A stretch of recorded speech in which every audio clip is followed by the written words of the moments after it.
কে রে, কি অবস্থা বন্ধু? এই তো ভালো। তোর কি অবস্থা? তোর আজকে তো খুশি খুশি লাগতেছে কেন? লটারি পাইছিস?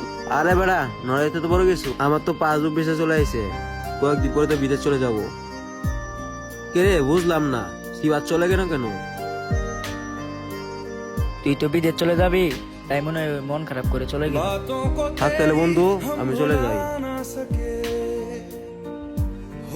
কে রে, বুঝলাম না, সারা রাত খুঁজতেছি আর তুই এখানে মন খারাপ করে বয়ে আস। কে রে, তোর মন খারাপ নাকি? বন্ধু, তুই তো বিদেশ চলে যাবি, এটা তো আমি মানিয়ে নিতে পারতাছি না রে। বিদেশ আমার যেতেই হবে, আমার অনেক ঋণ আছে। আবার তো কিছুদিন পরে চলে আইমু, মন খারাপ করিস না। কিছুদিন পরে তো তুই আমাকে এমনি ভুলে যাবি। তোর যে ঋণ আছে তুই আমার আগে বলস নাই কেন? আমার জীবনে হাজারো বন্ধু পাইছি, তোর মতো একটা বন্ধুও পাই নাই। কিছু কিছু বন্দুক তো এভাবে হারিয়ে যায়।